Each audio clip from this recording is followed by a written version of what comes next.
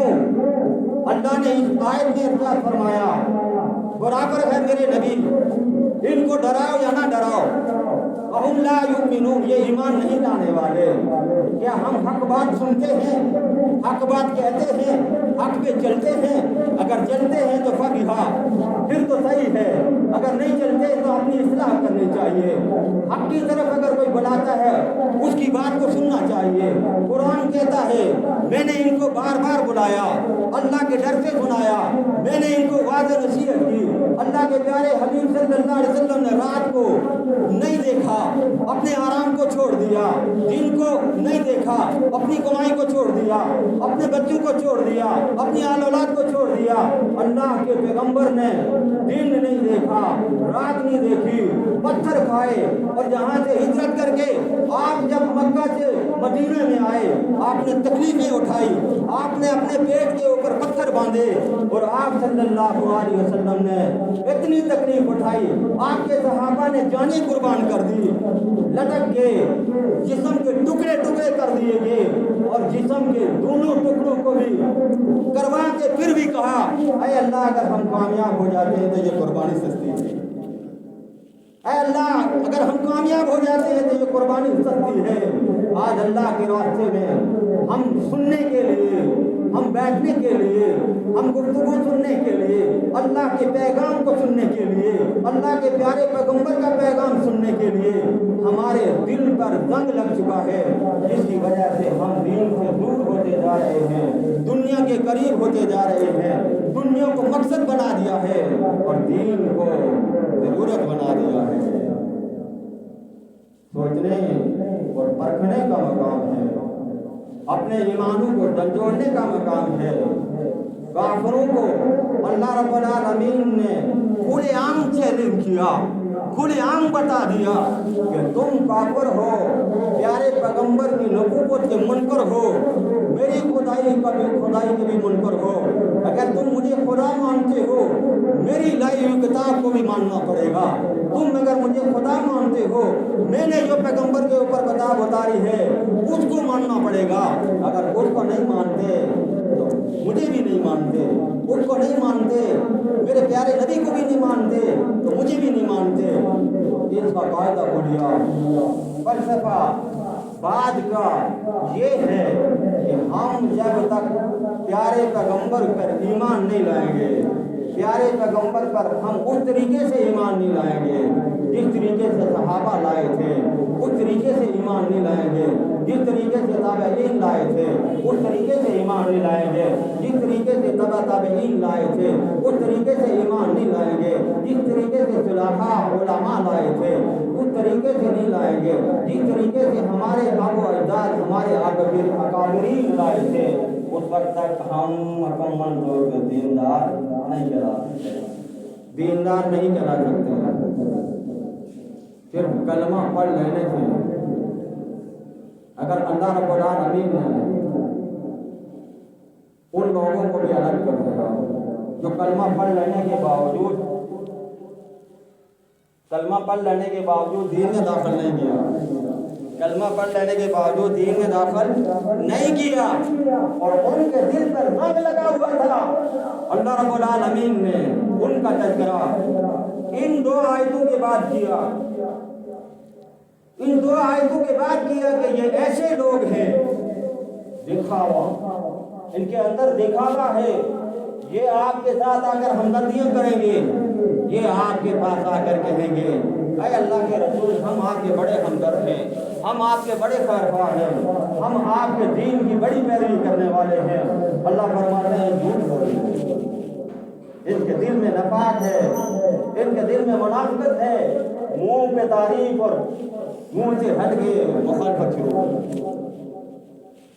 اس قرآن میں یہ جو دو آیتیں آئی ہیں اس کے بعد منافقین کا تذکرہ آیا، کافروں کے بعد منافقوں کا تذکرہ آیا۔ اس کی وجہ کیا ہے؟ وجہ تمہید سمجھنی ہے۔ کافر تو شرعاً ان کا انکار کرتے ہیں، وہ شریعام کہتے ہیں کہ ہم تمہارے قرآن کو نہیں مانتے، ہم تمہارے نبی کو نہیں مانتے۔ اللہ نے فرمایا اس کے بعد ایک اور گروہ ہے جو ظاہر میں کہتے ہیں ہم مانتے ہیں، ہم قرآن کو بھی مانتے ہیں، آپ کو بھی مانتے ہیں، اللہ کو بھی مانتے ہیں۔ اللہ نے فرمایا مان لینے کے باوجود دل میں جو نفاق ہے، دل میں جو قدورت ہے، دل میں جو حسد ہے، دل میں جو بغض ہے، وہ یہ ظاہر نہیں کرتے، ظاہر میں کچھ کہتے ہیں اور باطل میں کچھ کہتے ہیں۔ باطل ان کا چاروں طرف سے گھیرا ہوا ہے، گمراہیوں میں گھیرا ہوا ہے، یہ اس سے نکل نہیں سکتے۔ کافر تو مخالفت کرتا ہے کفر کی بنیاد پر، کافر تو انکار کرتا ہے کفر کی بنیاد پر، کافر تو انکار کرتا ہے حسد کی بنیاد پر، کافر تو انکار کرتا ہے پیارے پیغمبر کی ضد کی وجہ سے، انا کی وجہ سے کرتا ہے کہ بنی اسرائیل میں سے کیوں آئے، اس لیے ہم ان کو نبی نہیں مانتے، اس لیے ہم ان کو نبی نہیں مانتے۔ یہ قرآن ہمارے بنی اسرائیلی نبی پر نازل ہونا چاہیے تھا، اس پر نازل کیوں ہوا؟ اس حسد اور بغض کی وجہ سے انہوں نے قرآن کا انکار کیا۔ ایک چھوٹا سا واقعہ، پیارے آقا جب مدینے کی طرف گئے، یہودیوں کا بڑا عالم جس کا نام عبداللہ بن سلام، عبداللہ پیارے آقا صلی اللہ علیہ وسلم نے رکھا، اس کا حسین بن عبداللہ نام تھا۔ مدینے کے اندر 5 طرح کے لوگ رہتے تھے۔ کتنی طرح کے؟ 5 طرح کے لوگ رہتے تھے۔ 3 قبیلے یہودیوں کے، 2 قبیلے مشرکوں کے۔ ان کی آپس میں لڑائیاں رہتی تھی۔ ہود اور ہجرت، یہ ہود اور ہجرت یہ مشرک قبیلے تھے، مکہ والوں کی عقائد کے مطابق۔ بنو قریظہ، بنو نذیر اور قینقاع یہ یہودی قبیلے تھے۔ اب ان دونوں نے، جو مشرک قبیلے تھے، ان دونوں نے ان یہودیوں میں سے کسی ایک کو اپنا اتحادی بنا دیا۔ بنو نذیر اور بنو قینقاع یہ ایک قبیلے کے ساتھ تھے، جس کو ہجرت کہتے ہیں۔ بنو قریظہ یہ اس دوسرے قبیلے کے ساتھ تھے، اس قبیلے کے ساتھ تھے۔ اب پیارے آقا صلی اللہ علیہ وسلم وہاں تشریف لے گئے، اس سے پہلے یہ سارے قبیلے والے، 5 قبائل کے لوگ عبداللہ بن سلام کو سب سے بڑا عالم مانتے تھے، سب سے بڑا عالم مانتے تھے، اور کہتے تھے کہ آسمانی کتب کا سب سے بڑا عالم اور سب سے بڑا باریکی رکھنے والا عالم ہے، اس کا مقابلہ کوئی نہیں کر سکتا۔ حضرت عبداللہ بن سلام مدینہ منورہ میں جب ان کو پتہ چلا کہ پیارے آقا صلی اللہ علیہ وسلم مدینہ منورہ میں تشریف لائے، مسجد قباء میں، کہ حاجی لوگ جاتے ہیں، عمرہ کرنے والے جاتے ہیں، وہاں زیارتیں کرتے ہیں، جا کر کسی نے دیکھا ہے مسجد قباء کو، کہ پیارے آقا صلی اللہ علیہ وسلم جب مدینے میں آئے تو مسجد قباء کے سامنے آپ نے ڈیرا لگایا۔ مسجد قباء کے بعد آئے، عبداللہ بن سلام کو جب پتہ چلا کہ میں پیارے آقا صلی اللہ علیہ وسلم مسجد قباء میں آئے ہوئے ہیں، وہ ابھی ایمان نہیں لائے تھے،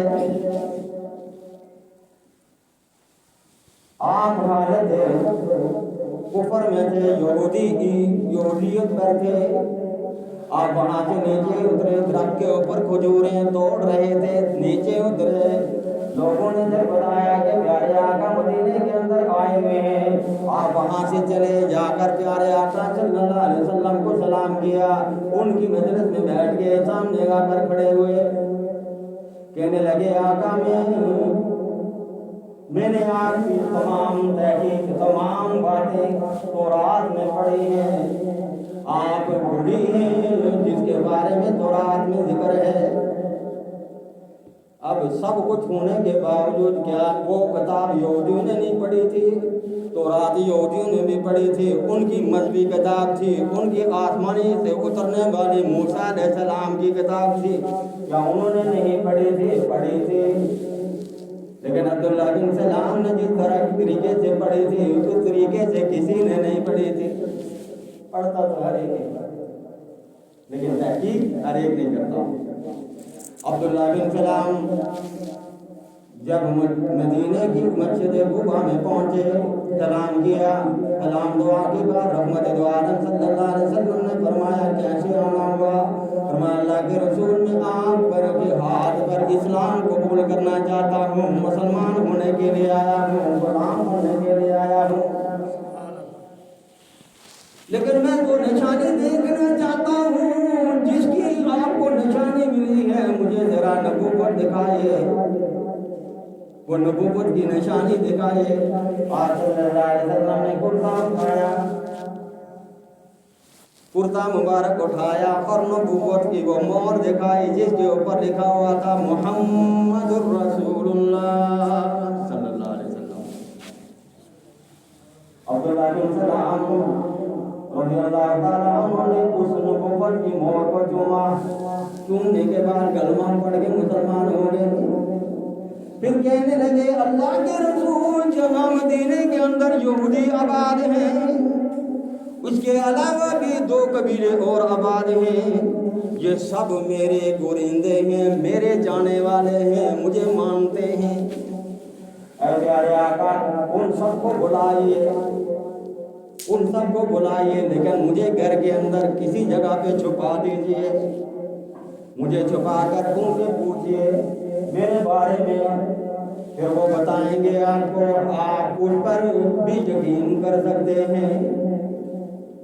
رحمت دو عالم صلی اللہ علیہ وسلم نے اپنے ایک صحابی کو بلایا کہ جا کر بنو قریظہ، بنو نذیر، بنو قینقاع اوس اور خزرج کے بندوں کو بلا کے لاؤ۔ سارے قبیلے آ گئے، قبیلے کے لوگ آ گئے۔ محمد وارم صلی اللہ علیہ وسلم نے ان کو فرمایا میں اللہ کا آخری نبی آیا ہوں، میں آپ کو اسلام کی دعوت دیتا ہوں، سارے پڑھ لو لا الہ الا اللہ، لا الہ الا اللہ پڑھ لو، کامیاب ہو جاؤ گے۔ انہوں نے کہا کہ ہم تو آپ کو نبی نہیں مانتے، ہم تو آپ کو نبی نہیں مانتے، ہم آپ پر ایمان نہیں لاتے، آپ کے پاس دلیل کیا ہے؟ فرمایا میرے پاس قرآن دلیل ہے، مجھ پہ بینات ہوتی ہے، جبریل میرے پاس آتے ہیں۔ رحمت دو عالم صلی اللہ علیہ وسلم نے جب ان کو دعوت دی انہوں نے انکار کر دیا، تو رحمت دو عالم صلی اللہ علیہ وسلم نے فرمایا اگر میں تمہیں ایک مضبوط دلیل دے دوں کیا تم پھر ایمان لے آؤ گے؟ انہوں نے کہا کون سی؟ فرمایا اگر میرے بارے میں کوئی بندہ اگر کہہ دے آپ میں سے کوئی معزز آدمی جو صاحب حیثیت والا ہو، حسب نسب میں سب سے اعلیٰ ہو، علم میں سب سے بڑا ہو، اگر وہ کہہ دے کہ یہ حق اور سچ ہے، یہ پیغمبر ہے، تو پھر آپ ایمان لے آؤ گے؟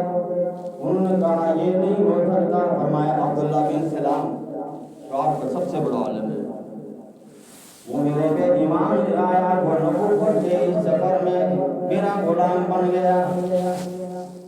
انہوں نے کہا یہ نہیں ہو سکتا۔ آپ نے آواز دی عبداللہ باہر آ جاؤ۔ عبداللہ بن سلام جب باہر آئے، عبداللہ سے پہلے عبداللہ کی تعریف ان سے پوچھی، عبداللہ آپ میں کیسا تھا؟ انہوں نے کہا وہ تو بڑے علم والے ہیں، بڑے پرہیزگار، بڑے متقی، بڑے ایماندار، بڑے سچے، بڑے صادق ہیں، وہ تو بہت بڑا علم رکھتے ہیں۔ فرمایا اگر وہ ایمان لے آئے ہیں تو کیا تم ایمان لاؤ گے؟ یہ نہیں ہو سکتا۔ عبداللہ بن سلام کو جب باہر بلایا گیا سب نے کہا تیرے جیسا دھوکے باز، تیرے جیسا قاتل، تیرے جیسا جھوٹا ہم نے دنیا میں کوئی نہیں دیکھا۔ گوالیاں دینے کو وہی لوگ جو پہلے تصدیق کرتے تھے، پہلے تعریف کرتے تھے، جب وہ ایمان لے کے آئے تو انہوں نے انکار کر دیا۔ کیوں؟ اسی لیے قرآن پاک کی ایک آیت آتی ہے، شاید آپ کی نظروں سے گزری ہو، عام علماء کرام کے زبان سے بھی سنا ہو، لا اکراہ فی الدین، دین میں کوئی زبردستی نہیں، لا اکراہ فی الدین، دین میں کوئی زبردستی نہیں۔ اس آیت کا مطلب مفہوم کیا ہے، اس کو تھوڑا سمجھیں تاکہ ہم ان چیزوں میں پڑے ہوئے ہیں جو نہیں کرنی چاہیے وہ کرتے ہیں، جو کرنی چاہیے وہ چھوڑتے ہیں، ہم اس آیت کے جملے کو سمجھیں، لا اکراہ فی الدین، دین میں کوئی زبردستی نہیں۔ اگر کوئی راہ راست پر آتا ہے تو فبیہا، نہیں آتا ہے تو اس کے ساتھ جبر نہیں کرنا، اس کے ساتھ ظلم نہیں کرنا، اس کو زبردستی دین کے اندر نہیں لانا۔